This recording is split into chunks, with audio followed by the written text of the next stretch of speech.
isku tashiga lagu hirgelinaya xarumaha danta guud iyo kuwa adeegyada asaasiga oo ah bulshada loogu qabto oo sanadihii dambe ka taabagalay deegaanada Galmudug gaar ahaan gobolka Mudug ayaa deegaanka Docolo Farale oo qiyaastii 20 kiiloomitir dhanka waqooyi bari kaga beegan magaalada Gaalkacyo waxa looga hirgelinayaa isbitaal ay dhismihiisa fulinayaan jaaliyada deegaanka ee ku nool wadanka Mareykanka. Suldaan Cabdikariin Maxamed Maxamuud Degal iyo gudoomiyaha deegaanka Docolo Farale ayaa si wada jir ah u dhagax dhigay dhismaha isbitaalka deegaankan oo ay ka faa'iideysan doonaan in ka badan 20 deegaan oo barkulmis uu yahay deegaanka Docolo Farale. munaasabada lagu dhagax dhigayay isbitaalkan ayaa waxa ka qayb galay mas'uuliyiin odayaasha dhaqanka ganacsato iyo qaybaha kala duwan ee bulshada deegaankaasi. gudoomiyaha deegaanka Docolo Farale Sahal Xasan Nuur ayaa halkaasi ka jeediyay hadal kooban oo u badan mahadcelin iyo bogaadin ku qotonta jaaliyada isku hawshay dhismaha iyo hirgelinta isbitaalkan.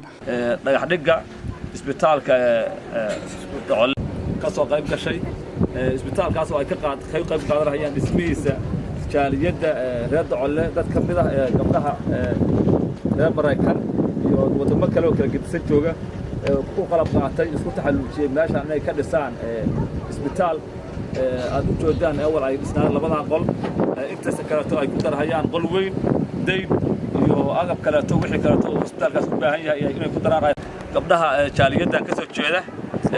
oo meesha jaaliyada ka soo jeeda deegaankan dhismahan ka qayb qaadanaya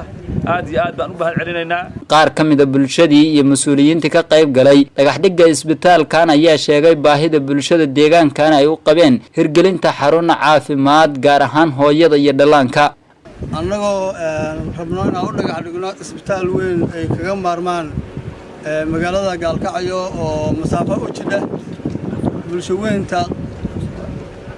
ka qayb qaadatay dhagax dhiggan iyo maaragtay dadkii dhaqaalaha ku bixiyay oo reer Mareykan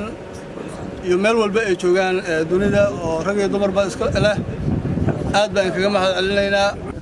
qablaha qolal ka soo bixisay qolal ka maqanba waxa la rabaa in guntiga loo soo furfuro in kalsooni lagu soo dhiibo ajar bay leedahay dadkan halkan jooga waa dayacan yihiin wada uma dhawa baawur uma dhawa magaalo uma dhawa gabadha caawadda ama foolato ama se qof la qaniino ama lagama gaarsiin karo marka waxa la yeelay ajar badan baa ka soconaya ajarkaas waxaan rabnaa dadka jaaliyada dibadda joogta inay soo shaqaysato oo shaqadaas ducadaas soo aruursato annaguna aan maaragtay ku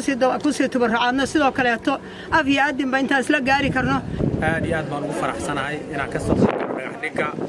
degma isbitaalka deegaanka Docolo waan ku faraxsanahay waxaan si gaar ah ugu mahad celinaynaa dadkii ka qayb qaatay dhismaha isbitaalka deegaanka Docolo. gabdhahaasi waxay qaateen kaalin lixaad leh ayay qaateen kuwa kale ee maqli doonana daawan doonana waxaan leenahay sidoo kale adinkuna ka qayb qaata deegaanka horumarkiisa iyo caafimaadkiisa iyo waxbarashadiisa.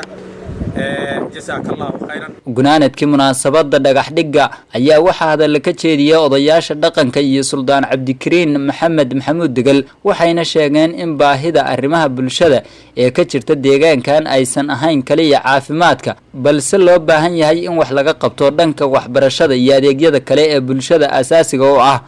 ilaahay gargaar weyn ha siiyo intii noogu tabarucday haddaan reer Docolo nahay maalkooda iyo dadnimadooda iyo aqligoodana awlaadooda iyo diintooda iyo maalkooda intaba Allah barakeeyo. halkan maanta waxaan isugu nimid dhagax dhig isbitaalka Docolo Farale qayb ka mid ah inay ajalkan ay sameeyaan waxaan leenahay jazakallahu khayr wa mahadsantiin wax loo baahnaa baa sameeyeen aad iyo aad bay qaban qaabadan aad sameeyeen waxaan leeyahay annagoo dhan bay sharaf iyo farxad noo tahay magaalo aad iyo aad u qurux badan weeye oo u baahnay isbitaalkan iskuulna way u baahan tahay runtii. bulshada deegaanada Galmudug ayaa sanadihii dambe waxay bilaabeen isku tashi ay wax uga qabanayaan baahiyada caafimaadka waxbarashada biyaha iyo wadooyinka kuwaas oo asaas u ah nolosha bini'aadanka. Saadaq Siciid Nuur Galmudug TV Gaalkacyo.